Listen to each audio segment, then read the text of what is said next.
안녕하십니까. 오늘은 이제까지 진행해온 중국 공산당사 중심의 중국 현대사 강의를 총결하면서 교훈과 함의 등을 새겨보고자 합니다. 1921년 7월에 중국 공산당이 창당된 후에 초기에는 중공 중앙의 업무 지휘권을 코민테른과 소련 유학파들이 장악하고 혁명 전략의 중점을 도시 중심의 노동자 운동에 두고 있었죠. 이러한 전략 기조가 근본적으로 바뀌게 된 계기가 1927년에 장제스가 발동한 4.12 반공 쿠데타였습니다. 그 직후에 중공이 이제는 무장봉기로 대항한다는 방침을 세우고 장시성 난창에서 난창봉기를 발동하고 이어서 마오쩌둥이 주동한 후난 추수봉기가 연이어 발동되죠. 그러나 결과적으로는 모두 실패하고 마오쩌둥이 천여 명의 패전병 무리를 이끌고 진강산에 입산한 게 1927년 10월입니다. 마오쩌둥의 구상과 전략의 핵심은 농촌과 상간오지의 혁명 근거지를 구축하고 유격전으로 국민당 군대에 맞서겠다는 것이었고, 결정적 동력 발원지는 농촌 인구 구성원 중 대다수를 점하는 고농과 빈농의 지지 획득을 겨냥한 토지 이슈였죠. 이때 마오쩌둥의 16자 전술이 창안되죠. 핵심은 토비들의 싸움 방법과 군중 노선과 실사구시 전략을 결합한 전술이었다고 하겠습니다. 그리고 연이은 국민당군의 공비 토벌 공격을 4차례까지는 격퇴했으나 결국 5차례 공세에는 버티지 못하고 퇴각, 도주한 게 대장정이죠. 장정을 마치고 출발 시의 병력의 10분의 1도 안 되는 잔여 병력이 겨우 섬서성 북부 우치진에 도착하고 기진맥진한 상태에서 휴식과 보강이 필요한 그 시간에 시안사변이 발발하죠. 이것은 중공에게는 기사회생할 수 있는 시간과 기회를 제공해 줍니다. 그리고 이 시안사변을 발동한 장쉐량과 양우청의 요구를 장제스가 받아들이면서 제2차 국공합작에 합의하고 항일 통일전선 국면이 시작됩니다. 결국 일본이 전 중국 대륙으로 확대한 중일전쟁은 중공이 한숨 돌리고 기사회생할 수 있는 시간과 기회를 제공해 준 셈입니다. 항일 통일전선 국면에서 힘과 역량을 기른 중공이 일본이 패퇴한 후 다시 발발한 제2차 국공내전에서는 국민당 측의 공세를 취해서 3대 전투를 승리로 이끌면서 대륙의 정권을 장악하는 싸움에서 승세를 굳힙니다. 그래서 1949년 10월에 소위 사회주의 신중국을 표방한 중국 공산당 정권이 출범하고 토지개혁을 전국 범위로 확대 추진합니다. 이 과정에서 200만 명이 넘는 지주와 그 가족들의 토지를 강탈하고 그들을 처형하고 또는 오합분자 등으로 분류, 연좌제를 적용하고 차별하고 학대했죠.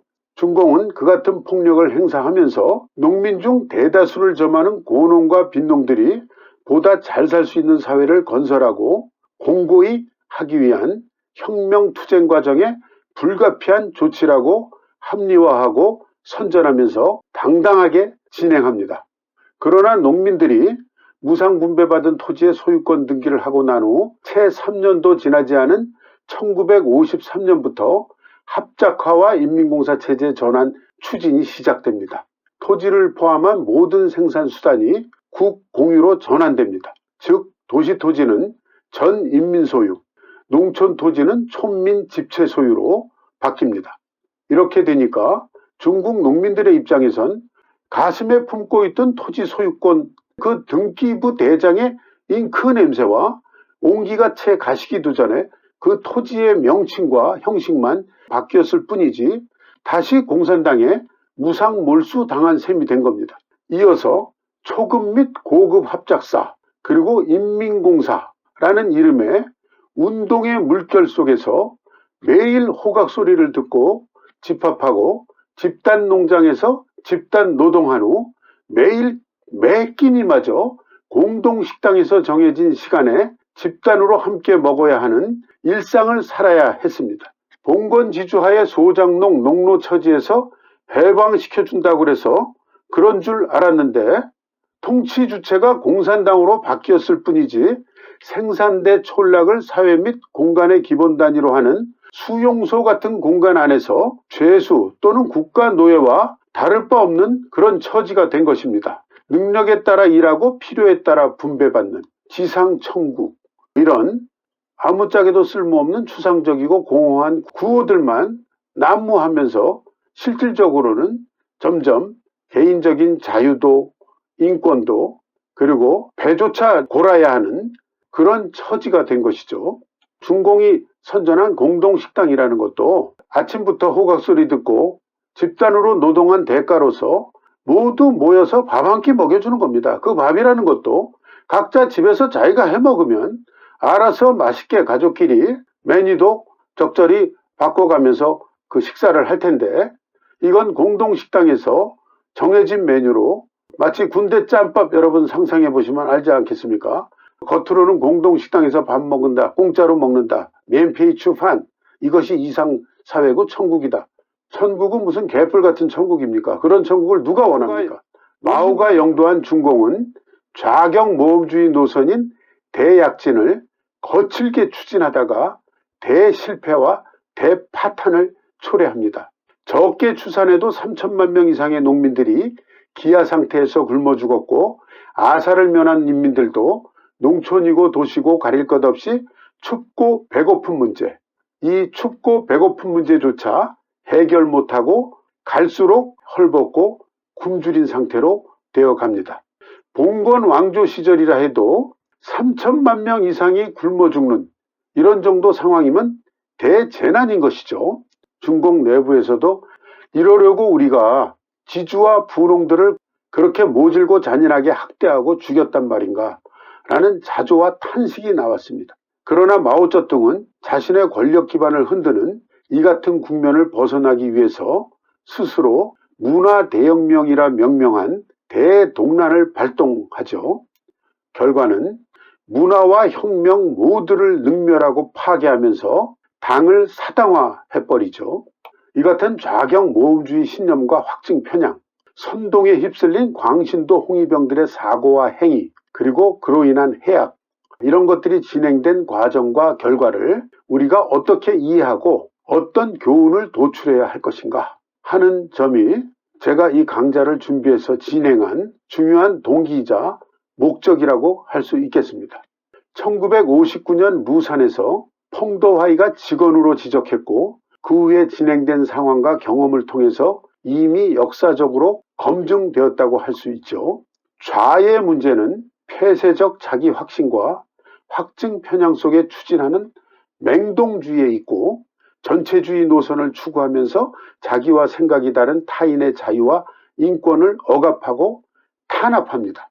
그럼에도 오히려 확신에 찬 태도로 당당하게 궁극적 선이나 역사적 사명을 추구하기 위해서라고 주장하면서 밀어붙입니다. 따라서 좌의 문제와 폐단이 우보다 훨씬 더 크고 위험하다는 것이죠. 좌는 그 역할을 문제 진단 그리고 큰 방향과 비전 탐색으로 국한해야 하고, 그 처방이나 실천은 실제 문제와 상황의 복합성, 복잡성을 진단하면서 점진적으로 신중하게 추진해야 한다고 생각합니다. 여기서 러시아 로마노프 왕조의 마지막 황제 니콜라이 2세의 첫째 딸 올가 니콜라이예브나가 22살 나이에 볼셰비키에게 총살당하기 바로 그 전날에 썼다는 기도문의 한 구절을 되새겨봅니다. 주여, 비바람이 몰아치는 험난한 시절에 사람들의 분노를 견디고 저희를 미워하는 이들의 고문을 참을 수 있도록 저희를 보살펴 주소서. 이 기도를 마친 그 다음 날 올가는 부모인 니콜라이 2세 황제 부부와 어린 동생들과 함께 총살을 당합니다. 그녀는 도대체 무슨 죄를 어떻게 지었던 것일까요? 러시아 로마노프 왕조가 282년간 이어져 온 그 당시에 왕비인 어머니에게 잉태되어 공주로 태어났고 그 후 건강하고 아름답고 총명하게 자랐을 뿐인 그녀의 죄는 무엇인가? 그녀가 자신에게 씌어진 그 죄라는 걸 어떻게 생각했을까? 그러나 혁명 성공 후에 도래할 유토피아 청사진에 취해 있던 볼셰비키들에게는 그녀의 출신 성분과 계급 그 자체만으로도 총살이 마땅하다 판단하는데 추호의 고민이나 망설임도 없었을 것입니다. 혁명의 성공을 위협할 가능성이 0.1%라도 있다면 총살도 대량 학살도 정당화되고 혁명의 적이나 계급의 적에게는 일말의 관용도 주저할 필요도 없다고 당당하고 굳게 믿었을 것입니다. 러시아의 수많은 지주와 분홍들이 볼셰비키 통치하에 무상몰수 무상분배라는 이름으로 토지와 재산을 강탈당한 후에 학살당했고 살아남은 자들은 반동계급으로 분류되어 계속 학대와 모욕을 당했습니다. 그리고 레닌이 죽은 후에는 스탈린의 잔악하고 극심한 압제가 시작되죠. 그러나 소련 밖에서는 러시아 10월 혁명 성공 소식이 인류 사회의 미래이고 구원을 위한 복음으로 전파되죠. 1921년 7월 소련 공산당 조직인 코민테른이 창당대회인 중국 공산당 제1차 당대표대회를 개최하도록 지원 조정한 때도 그 무렵입니다. 그렇게 출발한 중공이 창당 28년 만에 국민당 세력을 제압했고 1949년 10월 1일에는 마오쩌둥이 베이징의 역대 왕조의 궁궐 정문 누각 위에 서서 환호하는 광장의 군중들을 내려다보면서 사회주의 신중국의 출범을 선포하죠. 그러나 이같이 공고해진 중공과 마오쩌둥의 권위는 전체주의와 독재체제의 강화를 그때부터 예고하고 있었다고 할 수 있겠습니다. 이후 사회주의 신중국에서 진보의 전제 조건이라 할 수 있는 개인의 자유와 인권에 대한 제한과 통제 기제가 지속적으로 강화됩니다.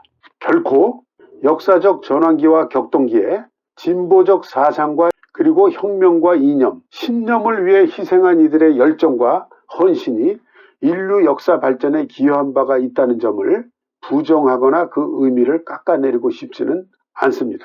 단 혁명 성공과 권력 쟁취 후에 혁명 과정에서 내걸었던 이상과 신념에 기초한 그 구호들을 실천하지 못하고 결국 자신의 권력과 이익을 위해 위선과 오만, 심지어는 배신과 폐악을 행한 그런 자들도 적지 않았죠.